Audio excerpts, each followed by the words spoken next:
राजनीति, आंदोलन, किसान, करप्शन, गरीबी, इन सभी मुद्दों पर आवाज उठाएगा अब तक न्यूज इंडिया। सत्ता के आगे जब भी सवाल कमजोर पड़ने लग जाए तो सवाल उठाने पड़ते हैं। बोल के लफ्ज आजाद है तेरे, बोल के सच जिंदा है अब तक।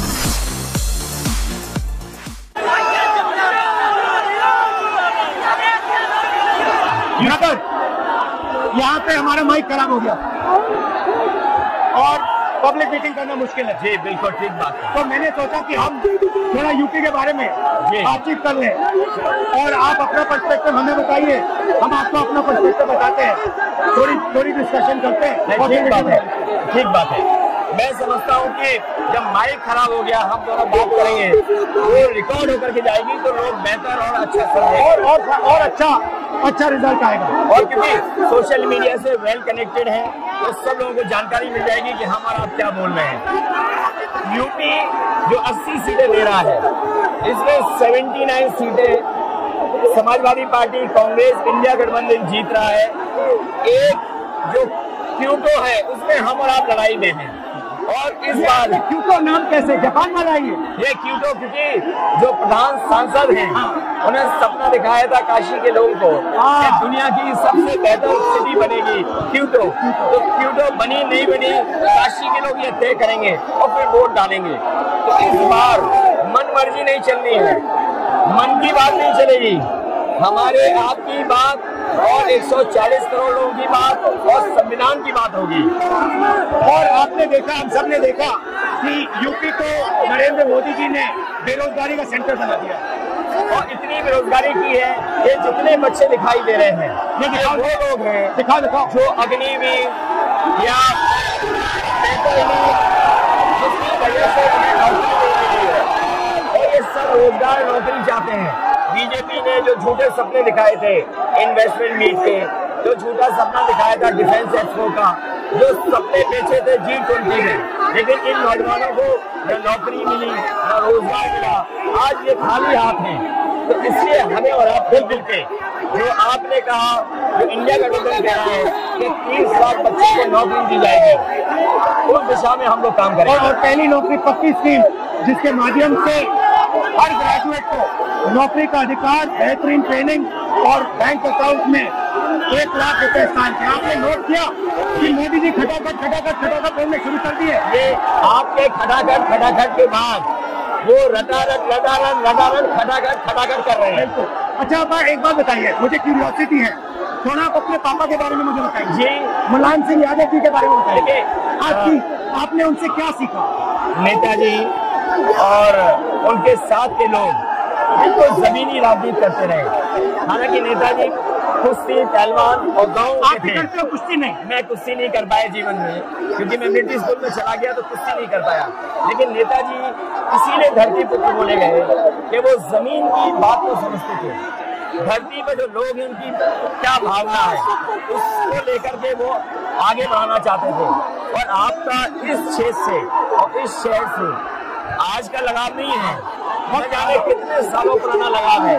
जो इमोशनल कनेक्ट आपका इस शहर और शहर से है वो शायद और किसी राजनीतिक परिवार का नहीं होगा। तो नेताजी से उनका हार्डवर्क और अपने लक्ष्य के लिए लगातार काम करते रहना, जो गैर बराबरी की लड़ाई डॉक्टर राम मनोहर लोहिया यहीं लड़े थे। हालांकि हमारी आपकी विचारधारा की यहाँ टकराव रहा, लेकिन हमारे व्यक्तिगत या जो सिद्धांत में कभी समझौता नहीं हुआ। सिद्धांत को लेकर के हमने आपके साथ खड़े हुए और कई बार खड़े हुए और आपकी भी पार्टी सिद्धांत से बहुत करीब रही समाजवादियों के। बट मुझे लगता है कि अब एक नई तरीके की पार्टनरशिप बन रही है क्योंकि जो इस बार हमारा कोऑपरेशन है शायद पहले ऐसा कोऑपरेशन नहीं हुआ।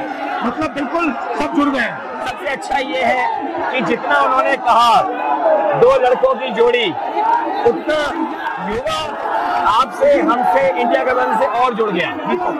तो ये नेचुरल अलायंस है और नेचुरल अलायंस इसलिए लोग महसूस कर रहे हैं कि वो चाहते हैं कि नौकरी और रोजगार मिले,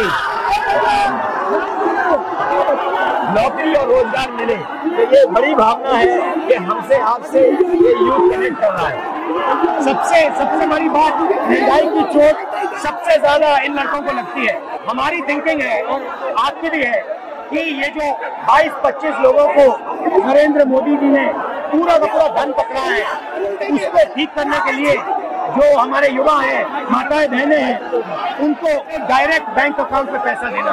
देखिए, ये जो लोगों के पास पैसा पहुंचने से जो अर्थव्यवस्था को लाभ मिलेगा, मैं समझता हूँ इनका भाग्य बनेगा और देश की अर्थव्यवस्था ही बेहतर होगी।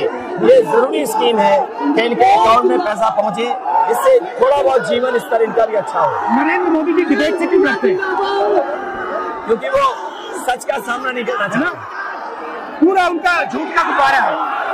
वो बीजेपी और बीजेपी के लोग मन मर्जी से चलते हैं, अपनी मर्जी से चलते हैं और उनको लगता है कि डिस्कशन की कोई जरूरत नहीं है क्योंकि वो सब कुछ जानते हैं। डेमोक्रेसी में जितना डिस्कशन होगा, जितने विचार एक दूसरे को हम सुनेंगे और एक दूसरे पे भरोसा करेंगे, उतना हमारा लोकतंत्र मजबूत होगा।